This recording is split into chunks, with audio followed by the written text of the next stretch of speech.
우리 하나님의 말씀 빌립보서 4장 1절에서 9절 말씀입니다.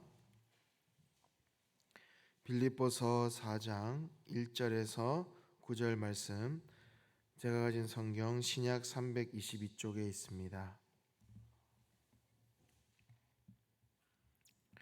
우리 말씀을 한 목소리로 함께 읽겠습니다. 그러므로 나의 사랑하고 사모하는 형제들, 나의 기쁨이요 멸류관인 사랑하는 자들아, 이와 같이 주 안에 서라. 내가 요디오를 권하고 순도계를 권하노니 주 안에서 같은 마음을 품으라. 또 참으로 나와 멍에를 같이한 내게 구하노니 복음에 나와 함께 힘쓰던 저 여인들을 돕고 또한 글레멘도와 그 외에 나의 동역자들을 도우라. 그 이름들이 생명책에 있느니라. 주 안에서 항상 기뻐하라. 내가 다시 말하노니 기뻐하라. 너희 관용을 모든 사람에게 알게 하라. 주께서 가까우시니라. 아무것도 염려하지 말고 다만 모든 일에 기도와 간구로 너희 구할 것을 감사함으로 하나님께 아뢰라. 그리하면 모든 지각에 뛰어난 하나님의 평강이 그리스도 예수 안에서 너희 마음과 생각을 지키시리라. 겉으로 형제들아, 무엇이든지 참되며 무엇이든지 경건하며 무엇이든지 옳으며 무엇이든지 정결하며 무엇이든지 사랑받을 만하며 무엇이든지 칭찬받을 만하며 무슨 덕이 있든지 무슨 기림이 있든지 이것들을 생각하라. 너희는 내게 배우고 받고 듣고 본 바를 행하라. 그리하면 평강의 하나님이 너희와 함께 계시리라. 아멘. 우리가 교회 생활을 하다 보면 또는 어떤 공동체에서 함께 일하다 보면 좋은 친구가 된 사람들, 또 가까이 지내는 사람들을 생기기 마련이죠. 그런데 그렇게 가까워진 사람들도 또는 함께하는 그런 사람들도 어느 날 갑자기 충돌하기도 한다는 겁니다. 한 사람이 날카로운 말을 내뱉습니다. 그럼 또 다른 사람은 그 의견이 마음에 안 들어서 건성으로 듣기도 합니다. 그러다가 격한 반응이 이어지기도 하고 경솔하게 생각 없는 말을, 상처 주는 말을 내뱉기도 합니다. 그러다가 문을 쾅 닫고 나가버리기도 하고요. 나중에는 마주쳐도 서로 외면하기도 합니다. 시간이 지나면 더욱 갈등은 심해지고 깊어져서 나중에는 개선의 여지가 사라지기도 합니다. 참 관계라는 게 이렇게 어렵습니다. 서로 사랑하고 용서하고 지지해도 모자랄 판에 우리 기독 공동체 안에서도 이런 일이 일어난다 그러면 참 너무나도 슬프고 안타까운 것입니다. 그런 관계 속에서 오늘 2절 말씀을 우리가 다시 한번 읽어볼까 합니다. 다시 한번 2절 말씀을 같이 읽어봅니다. 내가 유오디아를 권하고 순두계를 권하노니 주 안에서 같은 마음을 품으라. 빌립보서에 나오는 이 두 여인, 유오디아와 순두계, 이 두 여인이 틀어져 있던 이 관계를 해소하고 합의하라고 이 바울은 공개적으로 호소를 하고 있습니다. 그러니까 3절에 보면 복음에 나와 함께 힘쓰던 여인들, 이렇게 표현하고 있죠. 그러니까 이 두 여인은 이 빌립보 교회에서 아마 유력한 여성 지도자로 보입니다. 그런데 어떤 연유에서 그랬는지는 우리가 정확하게 알 수는 없지만 그 두 여인 가운데 뭔가 알 수 없는 그런 어떤 갈등이 있었던 것이 분명해 보이죠. 그리고 그로 인하여서 이 빌립보 교회 공동체에 어떤 위기가 찾아왔던 겁니다. 그러니까 이 바울이 공개적으로 이렇게 강력하게 호소하고 있는 것이죠. 우리도 교회 생활을 하다 보면 어떻습니까? 마음이 잘 통하고 뭐 어떤 이야기만 해도 대화가 잘 통하는 사람이 있습니다. 손발이 척척 잘 맞는 사람이 있어요. 그러다 보면 잘 어울리고 잘 친해지는 어떤 형제 자매들이 있습니다. 그런데 반면에 무슨 말을 해도 대화가 잘 안 돼요. 어떤 이야기를 해도 막 좀 퉁명스럽게 막 대답이 돌아오기도 하고 또는 차갑게 대하기도 하고, 또 일을 함께 하다 보면 잘 안 맞는 사람도 있기 마련이죠. 그러다 보면 어떤 가벼운 충돌로 인해서 마음의 상처를 받고 나중에는 대화조차 하고 싶지 않은 그런 마음이 듭니다. 어쩌다가 이렇게 같이 함께 뭐 일을 한다 하더라도 그냥 피상적인 대화를 할 뿐입니다. 그리고 그런 세월이 오래되면 어떻게 됩니까? 나중에는 그 사람이 미워지기 시작합니다. 그 사람이 하는 어떤 말이나 행동마다 그냥 선입견을 가지고 바라보게 돼요. 이것이 정말 무서운 거죠. 우리는 그런 관계, 그런 선입견을 깨야 하는 것입니다. 오늘 바울도 우리에게 이렇게 권면하고 있습니다. 권하노니 주 안에서 같은 마음을 품으라.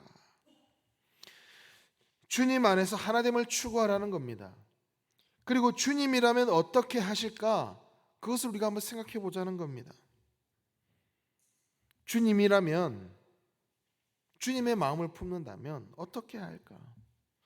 여러분 한번 생각해 보세요. 주님께서 꿍해가지고 서로 말도 안 하고 어떤 일을 함께함에 있어서 주님께서 나 저 사람이랑은 같이 일 별로 안 하고 싶어, 이러실까요?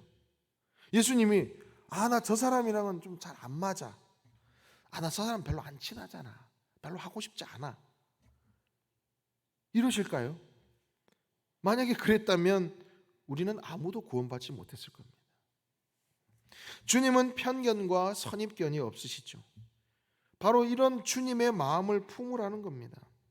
주님의 마음으로 그 사람을 품고, 때론 나와 생각이 맞진 않더라도 또는 나와 성격이 다르더라도 추구하는 어떤 방향이 다르다 하더라도 주님이 맺어주신 이 한 공동체, 이 한 교회 안에서 우리가 이해하고 품어주며 포용할 수 있는 마음을 우리가 가져야 된다는 겁니다. 이것을 추구하고 지향하는 것이 바로 그리스도인으로서의 성화의 삶이라는 겁니다. 그러면서 이어서 무슨 말씀을 하십니까? 우리 4절 5절 다시 읽어봅니다. 4, 5절입니다.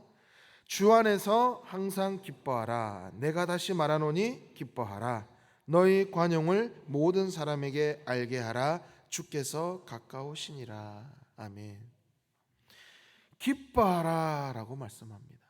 그리고 이 기뻐하라를 2번이나 강조합니다. 기뻐하라, 다시 말하노니 기뻐하라.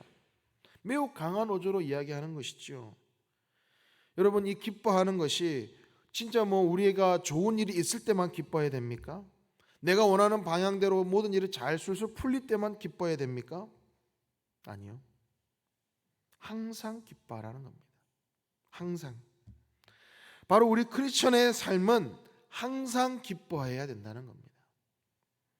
그 기쁨의 이유는요, 바로 예수 그리스도로 말미암아 가능한 기쁨입니다. 우리를 구원하신 그 구원의 감격, 그것이 기쁨의 근원이 될 때 우리는 항상 기뻐할 수 있다라는 겁니다. 예수님으로 인해서 항상 즐겁고 항상 흥겹고 활기차고 즐거워할 수 있다라는 겁니다.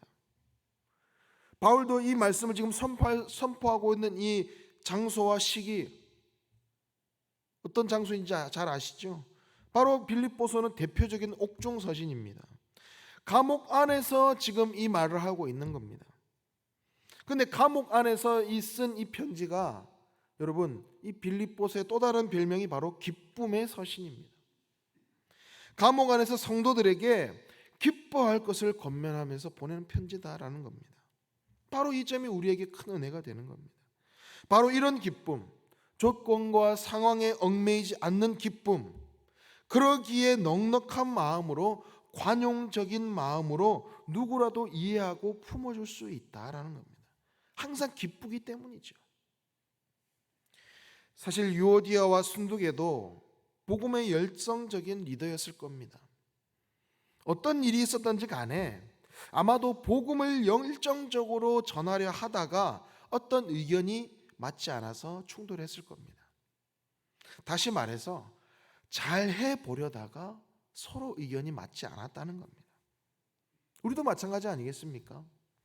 우리가 교인들끼리 어떤 충돌이 일어났을 때 어떤 성경적인 어떤 말씀에 반하는 일로 또는 이단적인 어떤 이적 행위로 보통 싸우나요? 사실 그런 경우는 매우 드물죠. 대부분이 어때요? 잘해보려고 뭔가 열심히 해보려 하다가 의견이 부딪혀요. 결국 뭡니까? 맞고 틀리고의 문제가 아니다라는 거예요. 대부분의 우리의 어떤 충돌들이 서로의 어떤 다름으로 인해서 일어나는 그런 부딪힘들이 있다라는 거죠. 그렇다면 우리는 서로 상대방의 다름을 인정해야 되는 거예요. 상대방을 이해하고 조율해 나가는 과정이 있어야 된다는 겁니다. 그리고 그것이 가능할 수 있는 이유는 뭐라고요? 바로 주 안에서 기쁘기 때문에 가능한 겁니다. 주 안에서 기쁨을 가지고 있기 때문에 이 기쁨이 있을 때 이런 넉넉한 마음, 관용의 마음이 생기는 겁니다. 바로 우리는 이 기쁨, 이 관용의 마음을 모든 사람에게 널리 알게 하려는 이 말씀대로 우리가 살아가야 된다는 것입니다. 기독교의 바로 이 공공의 이미지가 바로 이런 관대하고 은혜로운 이런 공동체가 되어야 되는 것이죠. 근데 지금 요즘 이 대중들에게 기독교의 이미지가 참 안타까운 상황이긴 합니다.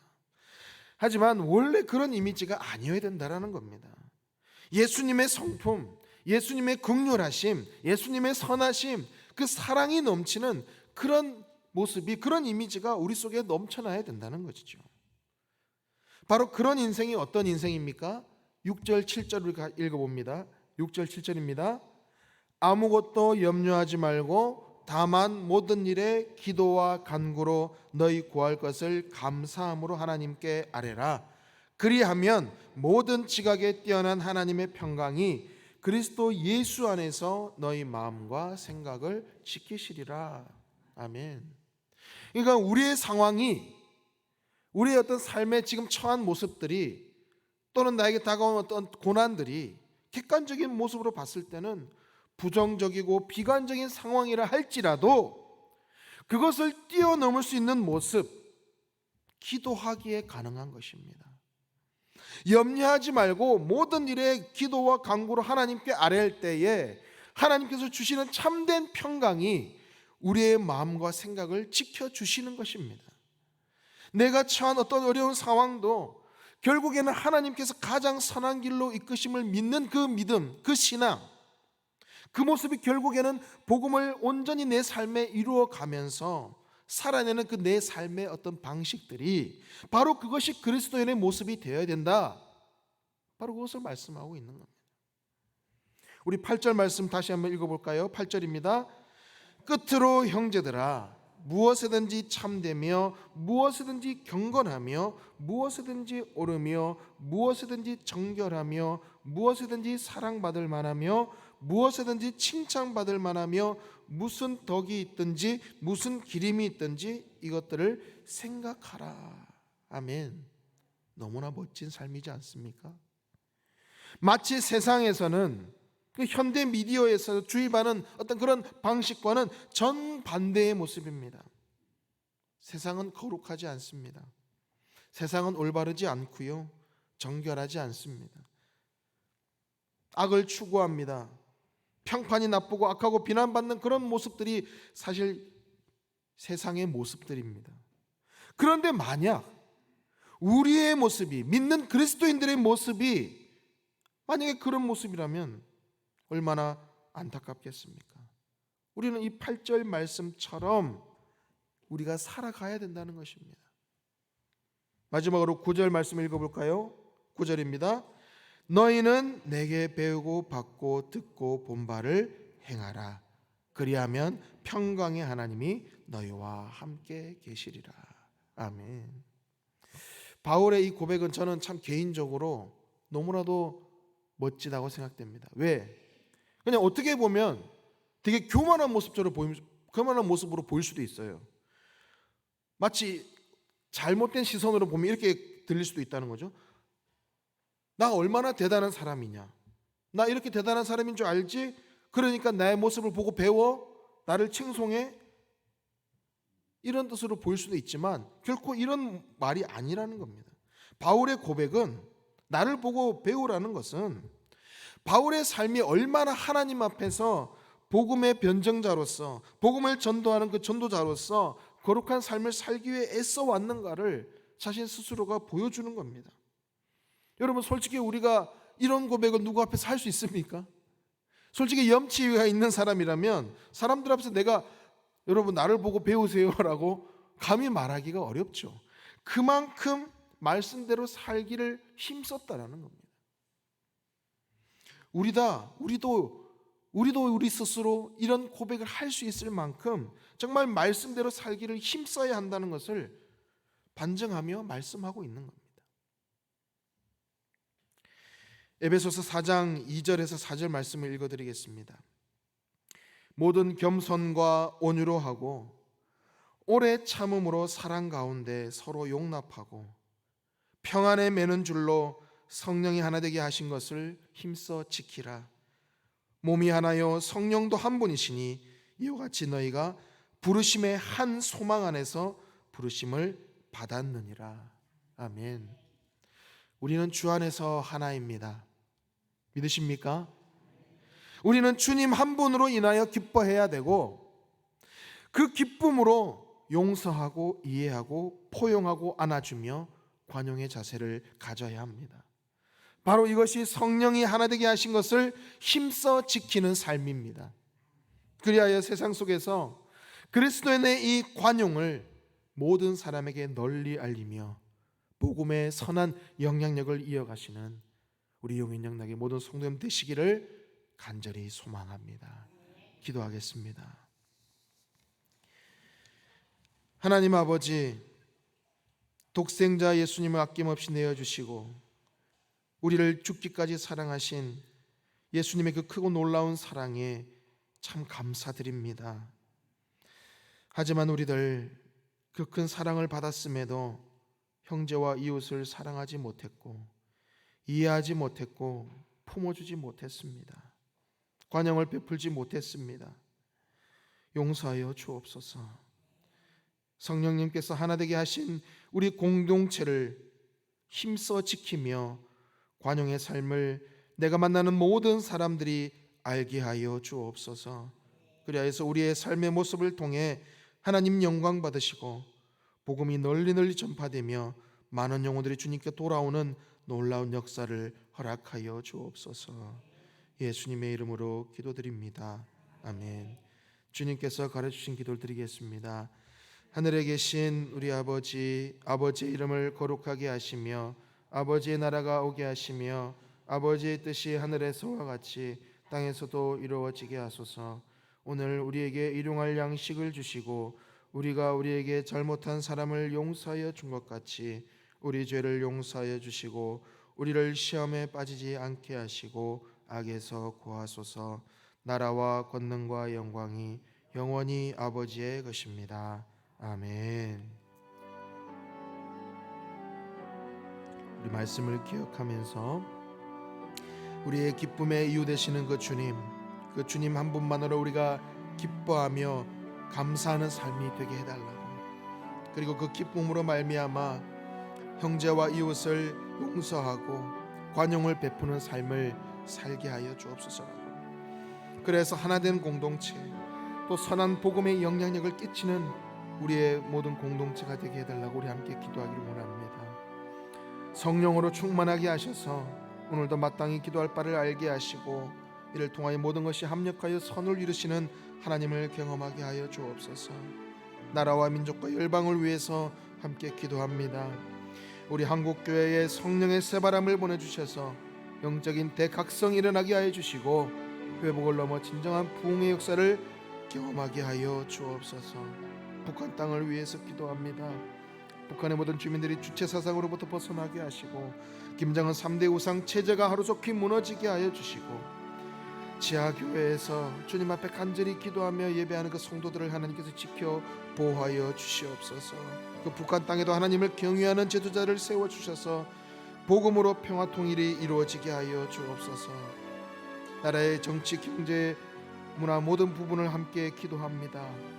지금 정치적인 혼란 속에서도 하나님의 뜻을 발견하는 그런 우리나라가 되게 하여 주시고, 위장자들에게 하나님을 경외하는 마음, 문제를 해결할 수 있는 지혜를 주시옵소서. 6월 3일 날 있을 대통령 선거를 위하여서 정말 하나님께서 기뻐하시고 원하시는 지도자가 세워지게 하여 주시고, 또 그러므로 말미암아 많은 이정자들이 하나님을 두려워하며 하나님의 공의와 정의를 바로 세워가는 이 대한민국이 되게 해달라고 함께 기도해 주십시오. 모든 위정자들이 자신의 당리당략에서 벗어나 서로 협력하며 나라와 민족, 국민들을 위해서 봉사하게 하시고, 나라가 바로 서는 일이 무엇인지 깊이 고민하며 애쓰는 그런 위정자들이 되게 하여 주시옵소서.